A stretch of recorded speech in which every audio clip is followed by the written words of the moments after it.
दयालपुर नामक गांव में ललित नाम का एक गरीब किसान रहता था। वो स्वभाव में बहुत सीधा था और सबकी मदद किया करता था।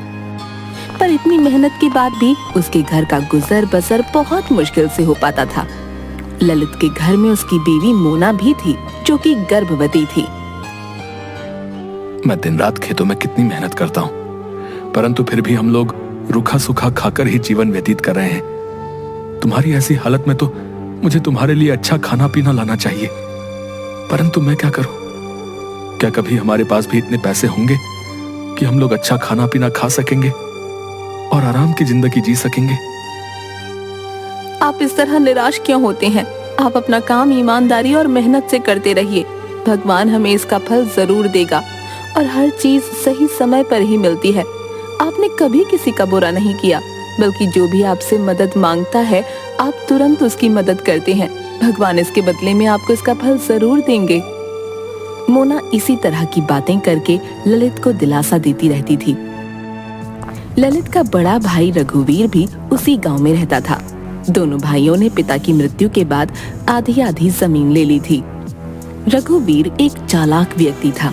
उसने चालाकी से अच्छी और उपजाऊ जमीन खुद हथिया ली थी और बेकार जमीन ललित को दे दी।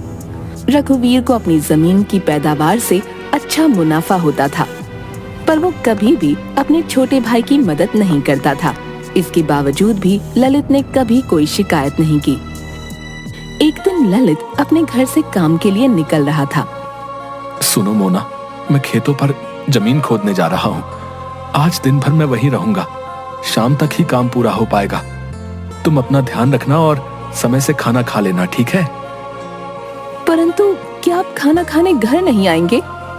ललित जानता था कि घर में केवल थोड़ा सा ही राशन बचा है, इसीलिए वो जानबूझकर मोना से कहता है, देखो मैं वहीं कुछ खा लूंगा, परंतु तुम समय से खाना जरूर खा लेना। ऐसी हालत में भूखा रहना ठीक नहीं है। ललित खेतों की तरफ जा रहा था, तभी पीछे से रघुवीर ने उसे आवाज लगाई। अरे ललित, सुनो तो जरा। अरे भैया, आप क्या काम है? देखो, मुझे तुम्हारी भाभी को लेकर शहर के डॉक्टर को दिखाने जाना है। यदि तुम मेरी जमीन पर आज खुदाई कर दो तो बहुत मेहरबानी होगी। ये सुनते ही ललित सोच में पड़ जाता है और बोलता है, भैया, पर आज तो मैं अपने खेतों में खुदाई करने के लिए जा रहा था। रघुवीर बहुत चालाक व्यक्ति था। वो बातें बनाकर ललित को अपने जाल में फंसा लेता है। अरे भैया, आज मेरे खेतों में खुदाई होना बहुत जरूरी है और तुम्हारी भाभी को डॉक्टर के पास ले जाना भी जरूरी है। ये काम इतना जरूरी ना होता तो मैं तुम्हें ना कहता, और फिर मेरा तुम्हारे सिवा है ही कौन? ललित अपने भाई की भावुक बातों में आ जाता है और कहता है, ये तो बिल्कुल ठीक बात है। यदि एक भाई दूसरे भाई के काम नहीं आएगा तो भला और कौन आएगा? आप चिंता ना करें, मैं आज पहले आपकी जमीन पर ही खुदाई कर दूंगा, फिर कल मैं अपने खेतों में खुदाई कर लूंगा। आप भाभी को लेकर डॉक्टर के पास चले जाएं। धन्यवाद ललित, तुमने मेरी बहुत बड़ी समस्या हल कर दी। ठीक है, तुम शाम तक मेरे खेतों पर खुदाई करके रखना है। मैं शाम तक वापस आ जाऊंगा, है?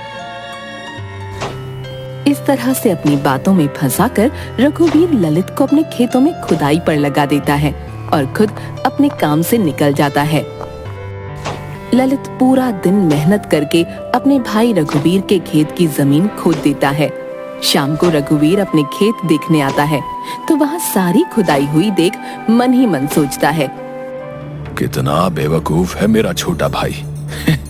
मैंने उसे अपनी बातों में फंसा लिया और उस बेवकूफ ने अपना सारा काम छोड़कर पूरा दिन मेरी जमीन को खोदने में लगा दिया। चलो, मुझे क्या, मेरा तो काम हो गया। रघुवीर ललित से कहता है, अरे भाई, तुमने तो पूरी जमीन खोद दी। बहुत बहुत धन्यवाद। मैं कल आराम से इसमें जुताई करवा सकता हूँ। इसमें धन्यवाद कैसा भाई? अपने भाई की मदद करना तो मेरा फर्ज है। इस तरह थका हारा ललित अपने घर वापस लौटता है। अरे, आप आ गए? आप हाथ मुंह धो लीजिए और पहले खाना खा लीजिए। घर में तो थोड़ा सा राशन था। मेरे लिए खाना बचाने के चक्कर में शायद मोना ने दिन भर कुछ नहीं खाया। मोना, ये खाना तुम खा लो, मुझे बिल्कुल भूख नहीं है। क्यों, क्या हुआ? आपको भूख क्यों नहीं लगी? अरे आज रघुवीर भैया जमीन पर आए थे, उनके खेतों में कुछ काम था तो उन्होंने मुझे बुलाया। वहीं खेत पर उन्होंने मुझे इतना खाना खिला दिया, अब तो कुछ भी खाने की इच्छा नहीं रही। घर की स्थिति देखकर ललित मन ही मन बहुत दुखी होता है और सोचता है, हे भगवान, मेरी मदद करो ताकि मैं अपनी बीवी को भरपेट खाना तो खिला सकूं। वो बेचारी इस हाल में भी घर का सारा काम करती है और उस पर उसे खाना भी नहीं मिल पाता। मुझसे उसकी ये हालत नहीं देखी जाती। ये सोचते सोचते ललित सो जाता है। रात को सपने में उसे दिखता है कि माँ लक्ष्मी उस पर सोने के सिक्कों की वर्षा कर रही हैं और उसकी गरीबी दूर हो गई। अगले दिन सुबह उठते ही वो अपनी पत्नी से कहता है, रात में मैंने एक सपना देखा कि माँ लक्ष्मी हम पर सोने के सिक्कों की वर्षा कर रही है और हमारी गरीबी दूर हो गई है। ये तो बहुत शुभ सपना है। सुबह का सपना तो सच होता है। देखना, भगवान आपकी मदद जरूर करेंगे। चलो आज मुझे अपने खेतों में जाकर जमीन की खुदाई करनी है। शाम को आते समय मैं खाने का कुछ ना कुछ सामान लेता आऊंगा। ये कहकर ललित अपने खेतों पर चला जाता है और वहां जाकर खुदाई का काम शुरू करता है। खुदाई करते करते जमीन में उसे एक मटका दिखता है। अरे ये क्या है? लग रहा है जैसे कोई धातु का बड़ा सा मटका है। खोद कर देखता हूँ कि ये है क्या। ललित जैसे ही थोड़ी और खुदाई करता है, उसे एक बड़ा सा सोने का मटका दिखता है। मटका खोलने पर उसकी आंखें खुली की खुली रह गईं। उसमें सोने की 2 मोहरें पड़ी थीं। अरे ये क्या? इस मटके में तो सोने की 2 मोहरें पड़ी हैं। लगता है भगवान ने मेरी सुन ली। कल रात का सपना सच हो गया। मुझे सचमुच सोने की मोहरें मिल गई। तभी अचानक उसके सामने एक बूढ़ी अम्मा आती है और उससे कहती है, बेटा, मैं एक लाचार बुढ़िया हूँ। अपने घर में एक गाय का दूध बेचकर अपना गुजारा करती हूँ। मेरा इस दुनिया में कोई नहीं है, पर वो गाय बहुत बीमार हो गई है और उसके इलाज में काफी खर्चा होगा। क्या तुम मेरी कुछ मदद कर सकते हो? भगवान तुम्हारी सब परेशानियां दूर कर देगा। ललित उसे देखकर सोच में पड़ गया और मन ही मन सोचने लगा, जिस तरह मैं गरीब और लाचार हूँ, ये बूढ़ी अम्मा भी वैसी ही है। भगवान ने मेरी मदद की और मुझे 2 सोने की मोहरें दी हैं। क्यों ना इसमें से एक सोने की मोहर मैं इस बूढ़ी अम्मा को दे दूं, जिससे इसकी भी परेशानी दूर हो जाए।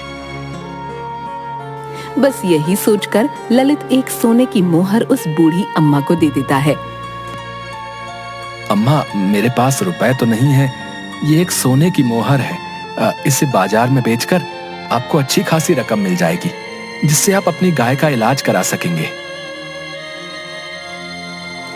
बूढ़ी अम्मा हाथ में मोहर लेती है और ललित से कहती है, बेटा, तुम कितने अच्छे हो। तुम खुद इतनी मुसीबत में हो और गरीबी से जूझ रहे हो, पर फिर भी तुमने इन दोनों में से एक मोहर मेरी मदद के लिए मुझे दी। मेरा आशीर्वाद है कि तुम्हें कभी भी गरीबी का सामना नहीं करना पड़ेगा और तुम हमेशा खुश रहोगे। ललित उस मटके में एक सोने की मोहर को निकालकर उसे बाजार में बेचता है और अपने घर के लिए खाने पीने का सामान लेकर घर वापस आता है। मोना ललित को देखकर पूछती है, अरे, आप तो बहुत सारा राशन लेकर आ गए, ये मटका कैसा है? आज मुझे खुदाई में ये सोने का मटका और 2 मोहरें मिली। उसमें से एक मोहर मैंने बेच दी, उसी से बहुत सारे पैसे मिले हैं, तो मैं खाने पीने का सब सामान ले आया। ललित और मोना उस रात पेट भरकर खाना खाकर आराम से सो गए। तभी ललित को फिर से एक सपना दिखा। उस सपने में माँ लक्ष्मी उससे कहती हैं, ललित, मैं बहुत खुश हूँ। तुमने इतना दुखी होते हुए भी एक जरूरतमंद बूढ़ी अम्मा की मदद की। तुम्हारे पास केवल 2 ही मोहरें थीं, जिसमें से तुमने एक उसे दे दी। मैं तुम्हें आशीर्वाद देती हूँ, जो घड़ा तुम अपने खेत से लाए हो वो एक जादुई सोने का घड़ा है। उसमें रोजाना सुबह एक सोने की मोहर आएगी, जिसे बेचकर तुम अपना घर चला सकोगे। उस जादुई घड़े में एक ही मोहर आएगी। तुम्हें अब जीवन भर गरीबी का सामना नहीं करना पड़ेगा और अब से तुम्हारा जीवन सुखमय और खुशहाल हो जाएगा। ललित अचानक से उठ जाता है और सपने के बारे में सोचता है। एक दिन पहले वाले सपने में महालक्ष्मी ने मुझे सोने की मोहरें दी और वो सपना सच हुआ। लगता है रोज एक सोने की मोहर वाली बात भी सच होगी। महालक्ष्मी ने मुझ पर कृपा की और मुझे जादुई घड़ा दिया। अगले दिन सुबह उठते ही ललित जादुई घड़े में देखता है तो उसे वहाँ एक सोने की मोहर दिखती है। ये देखकर वो खुशी से नाचने लगता है और अपनी बीवी मोना को सारी बात बताता है। देखा, मैं ना कहती थी कि समय आने पर सब ठीक हो जाएगा। आपने हमेशा लोगों की मदद की है, इसी का फल भगवान ने आपको दिया है। अब हमारी गरीबी और परेशानी के दिन खत्म हो गए हैं। यदि रोज सोने की एक मोहर हमें मिलेगी, हमारा घर का खर्च भी अच्छे से चलेगा और खेती बाड़ी के लिए सामान भी बाजार से आ जाएगा। आपको अब कोई चिंता करने की जरूरत नहीं। इसके बाद से उस जादुई घड़े में रोजाना एक सोने की मोहर आती और ललित उसे बेचकर कम पैसों से अपनी जिंदगी चलाता। अब उन दोनों की जिंदगी बहुत आराम से कट रही थी और हर एक जरूरतमंद की मदद ललित किया करता था। ललित के घर इस तरह पैसे आते देखकर रघुवीर सोच में पड़ जाता है कि आखिर इसके पास पैसा आ कहां से रहा है। यही जानने के लिए रघुवीर ललित से कहता है। अरे भाई ललित, कैसी चल रही है जिंदगी? मैंने सुना है तुमने अपने मकान की बहुत अच्छी मरम्मत करवा ली और घर में खूब सामान भी ले लिया। क्या कहीं से लॉटरी खुली है?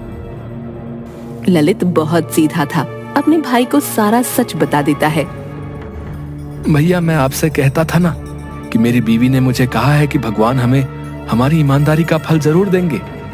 बस कुछ यूं ही समझ लीजिए कि भगवान ने हमारी मदद की और मुझे एक जादुई घड़ा मिल गया जिसमें रोजाना मुझे एक सोने की मोहर मिलती है।